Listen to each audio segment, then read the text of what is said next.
Welcome to future zone academy. आज हम class 12 की केमिस्ट्री सेक्शन की ओर बढ़ते हैं। केमिस्ट्री में हमारा चैप्टर चल रहा था रासायनिक बलगति की। आज इस वीडियो में रासायनिक बलगति का आपका चैप्टर लगभग कंप्लीट हो जाएगा और जल्द ही आपका वो चैप्टर शुरू होगा जो आपका सबसे ज़्यादा इम्पोर्टेंट है और जिससे सारा सबसे ज़्यादा नंबरों का आता है, वो है पी ब्लॉक के तत्व। और इसके जैसा ही एक और चैप्टर है परस्ट रसायन। दोनों में से कोई सा भी चैप्टर आपका स्टार्ट हो सकता है। देखते हैं आगे कौन सी वीडियो आती है। आप लोगों से रिक्वेस्ट है कि आप वीडियो को शुरू से लेकर लास्ट तक देखें और अगर आपका कोई भी कॉन्सेप्ट लूज रहता है और या फिर आपको प्रॉब्लम रहती है, फिर आप कुछ समझ नहीं पाते हैं, तो आप कॉन्सेप्ट के लिए कमेंट्स में ज़रूर पूछें। और अगर आप स्पेशल बैच से जुड़ना चाहते हैं तो आप 8755084148 पर आप संपर्क जरूर करें।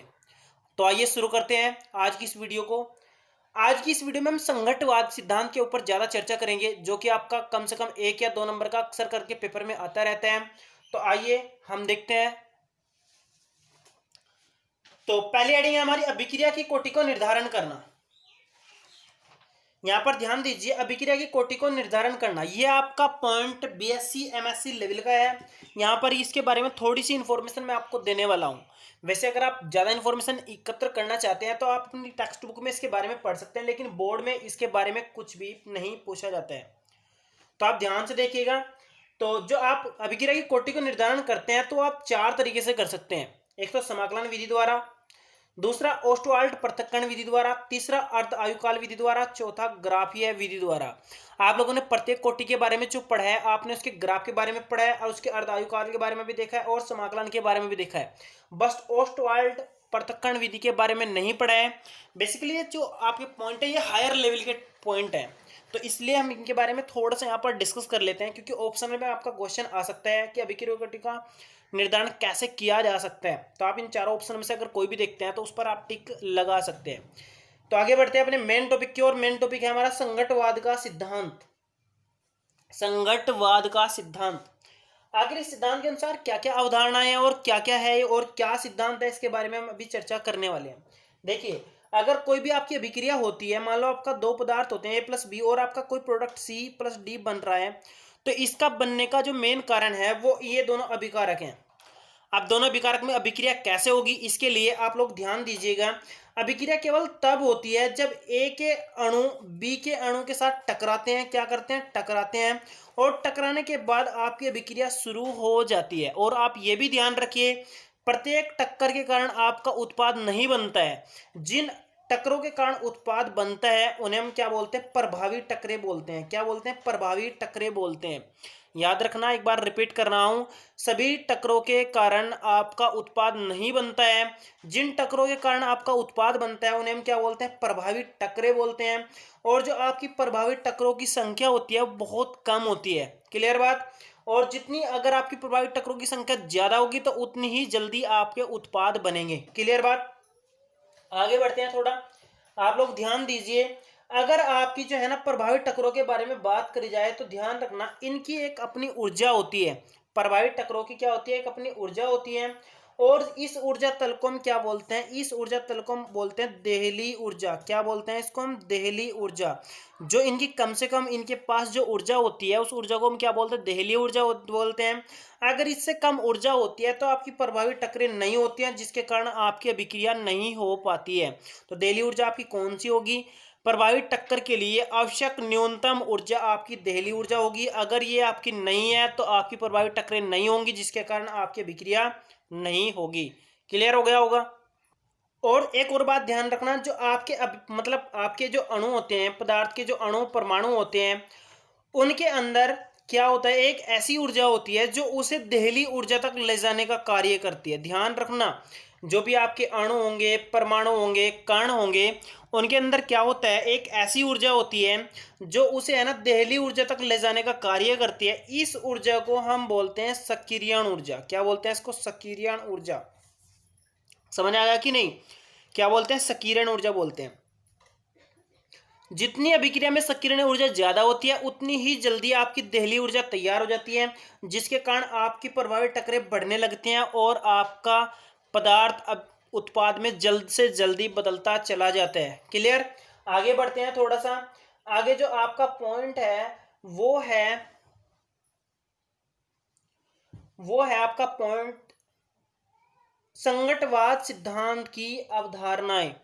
तो अभी हम इनके बारे में डिस्कस भी कर रहे थे, थोड़ा आगे बढ़ते हैं। तो मैं भी आपको बता रहा था संकीर्ण ऊर्जा। संकीर्ण ऊर्जा हमारी वो ऊर्जा होगी जो कम से कम होगी और जो पदार्थ के अणुओं को देहली ऊर्जा को ले जाने का कार्य करेगी, यानी देहली ऊर्जा तक ले जाने का कार्य करेगी। और ये ऊर्जा अणुओं के अंदर होती है और इसे निम्नलिखित सूत्र द्वारा ज्ञात करते हैं। क्या सूत्र होता है? के बराबर पी जेड ई की पावर माइनस ई ए बटे आर टी। और आप लोग याद रखना, इसमें जो आपका पी होता है, पी आपका घटक होता है जो प्रायिकता कारक होता है, जिसको हम त्रिम प्रायिकता कारक भी बोलते हैं। के आपका अभिक्रिया का वेग स्थिरांक होता है। जेड परमाणु की संख्या होती है। ई आपका मतलब एक कांस्टेंट है। ई ए आपकी संकीर्ण ऊर्जा है और आर आपका गैस नियतांक है। टी आपका तापमान है। तो आप इस फॉर्मूले से इसको ज्ञात कर लेते हैं। यहाँ पर ई ए का मान हम ज्ञात कर लेते हैं। क्लियर बात? अभी मैंने प्रभावी टक्करों के बारे में आपको बताया। प्रभावी टक्करें वे टक्करें होती हैं जिनके फलस्वरूप आपका उत्पाद बनता है, यानी आपका क्या बनता है? उत्पाद बनता है, प्रोडक्ट बनता है। और ये जितनी ज़्यादा होंगी उतनी अभिक्रिया का वेग ज़्यादा होगा और उत्पाद जल्दी बनेगा। और ये जितनी कम होंगी उतना ही आपका लेट, यानी अभिक्रिया बहुत लेट होगी। तो आप याद रखना, प्रभावी टक्करें यानी वे टक्करें जिनके फलस्वरूप आपका उत्पाद बनकर तैयार होता है। डेली ऊर्जा के बारे में मैंने अभी डिस्कस किया। अभी मैंने आपको बताया कि अभिक्रिया होने के लिए अणुओं के पास कम से कम जो ऊर्जा होती है वो ऊर्जा उसकी देहली ऊर्जा होती है। और अगर इससे कम होती है तो आपकी प्रभावी टक्करें नहीं हो पाती, जिसके फलस्वरूप आपका उत्पाद नहीं बन पाता है। तो ये भी आपका कॉन्सेप्ट बिल्कुल क्लियर हो गया होगा। थोड़ा और आगे बढ़ते हैं। ये तो आपका क्लियर होगा। और आप ध्यान रखना, अगर हम देखें इस सिद्धांत के अनुसार, संकटवाद सिद्धांत के अनुसार देखें, तो जो हमारे पास जो संकीर्ण ऊर्जा होती है, यानी ये ऊर्जा होती है, इसको हम जूल प्रति मोल में ज्ञात करते हैं। या फिर दूसरा किस में ज्ञात कर सकते हैं? कैलोरी प्रति मोल में भी इसको ज्ञात कर लेते हैं। ये आपका ऑप्शनल क्वेश्चन पूछा गया था कि संकीर्ण ऊर्जा को किस मात्रक में नापते हैं, तो आप कहेंगे जूल प्रति मोल या फिर कहेंगे कैलोरी प्रति मोल में इसको नापा जाता है। तो ये आपका क्लियर हो गया होगा। थोड़ा और आगे बढ़ते हैं। जो आपकी संकीर्ण ऊर्जा होती है, इससे हमें बहुत सारी जानकारी प्राप्त होती है। तो एक बार मैं आपको बता दूं कौन कौन सी जानकारी प्राप्त होती है। पहले देखिए आप लोग, यदि आपकी संकीर्ण ऊर्जा अधिक है, क्या ज्यादा है, तो आपकी अभिक्रिया का वेग भी सिंपल सी बात है ज्यादा होगा। तो ये आप कह सकते हैं ऊर्जा ज्यादा तो वेग ज्यादा, ऊर्जा कम तो आपका वेग भी क्या होगा? कम होगा। दूसरे पॉइंट पर चलते हैं। दूसरा देखिए, अगर आपकी अभिक्रिया है तो उससे हम है ना, संकीर्ण ऊर्जा से हम पता लगा सकते हैं कि अभिक्रिया आपकी उष्मा शोषी है, यानी उष्मा का ग्रहण करेगी, और उष्मा आपकी क्या है?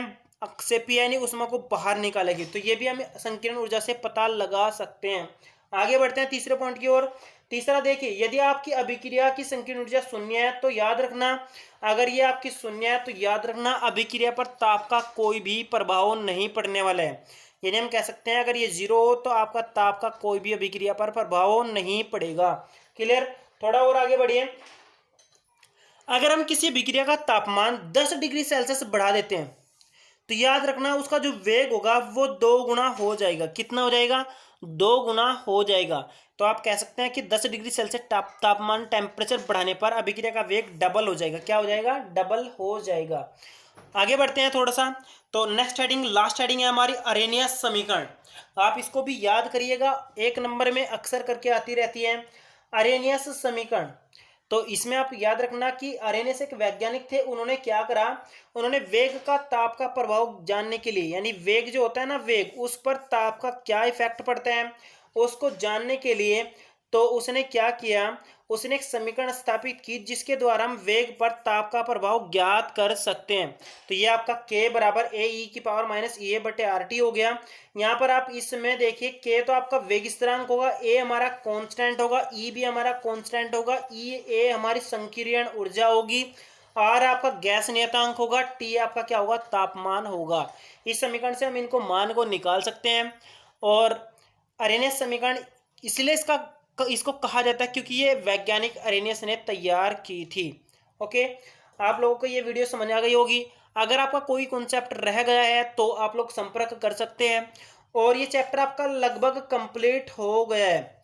और अगर आपकी कोई भी प्रॉब्लम इस चैप्टर में रहती है तो आप ज़रूर पूछिएगा। ओके, आप लोग से रिक्वेस्ट है कि आप वीडियो को लाइक करें और हमारे चैनल को ज़्यादा से ज़्यादा सब्सक्राइब करें। Okay, thank you.